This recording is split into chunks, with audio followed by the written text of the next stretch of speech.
Savez-vous comment choisir la variété de soya qui va maximiser votre rendement l'an prochain?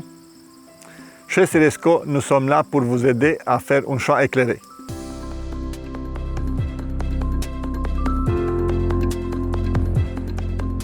Chaque variété répond de façon différente à des conditions de croissance de vos champs, et ces conditions peuvent varier d'un champ à l'autre. Alors que de nombreuses compagnies introduisent de nouvelles variétés au rythme accéléré, il devient difficile pour un producteur de faire un choix éclairé. Voici les 8 critères à considérer pour faire un bon choix. Le premier critère est le groupe de maturité de la variété pour votre région de culture. Il est important de choisir une variété qui répond au potentiel thermique de la région afin de permettre aux plantes d'atteindre leur pleine maturité et de bien remplir les gousses. Le deuxième critère est la résistance à l'averse qui aide aussi à prévenir la sclérotinia. Si votre champ a un historique de sclérotinia, il est recommandé de choisir une variété courte et non buissonnante. Le troisième critère est la capacité d'étalaire. Une plante buissonnante peut aider à fermer les rangs et ainsi réduire les mauvaises herbes. Mais ceci peut faire en sorte que vos plantes conservent trop d'humidité, encourageant les maladies fongiques telles que la sclérotinia. L'analyse de votre terrain, de sa capacité de drainage, son historique et de votre type de semoir aideront à faire les bons choix de variétés. Le quatrième critère à considérer, c'est la distance entre les rangs. La distance entre les rangs, c'est déterminé par le type de sol que vous avez et les machineries. Or, pas toutes les variétés sont assez performantes dans toutes les distances. Pour des rangs serrés de 15 pouces et moins, ainsi que pour les cultures en rang jumelé, utilisez des variétés non buissonnantes ou semi-buissonnantes. Ceci évitera une densité trop accrue et les risques de maladies.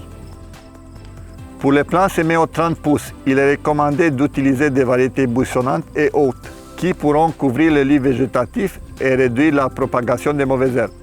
Le cinquième critère est de bien connaître si la variété est un plant à croissance déterminée ou indéterminée. Une plante à croissance déterminée offre un rendement plus stable. Il fera ses fleurs lorsqu'il aura atteint sa pleine hauteur et fera ses gousses en même temps, à un moment précis. Ces plants sont plus résistants à l'averse.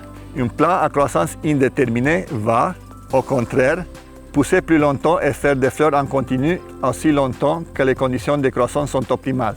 En général, une variété à croissance indéterminée s'adapte mieux à des environnements difficiles. Et lorsque les conditions climatiques sont favorables, son potentiel de rendement est plus grand. Le sixième critère à considérer est votre type de culture. En semi-conventionnel, les variétés avec une croissance rapide, de type indéterminé, peuvent avoir des problèmes de verse et sont donc idéalement à éviter. En semi-direct, ce sont plutôt les variétés courtes, de type déterminé et de basse densité que vous devez ignorer.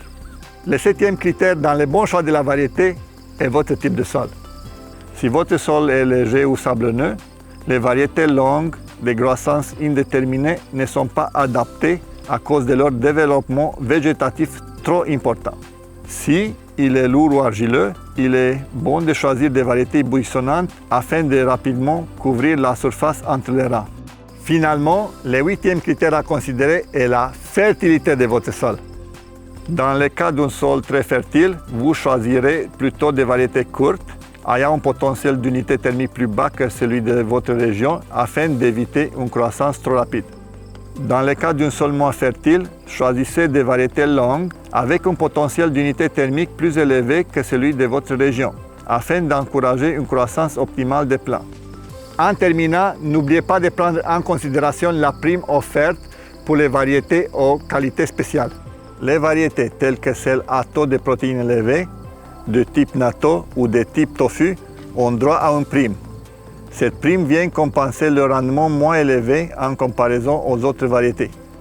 Si vous pensez que vous voulez semer une nouvelle variété, on vous conseille à demander toutes les informations pertinentes à votre conseiller. Comme ça, vous pouvez la comparer avec une variété que vous connaissez bien.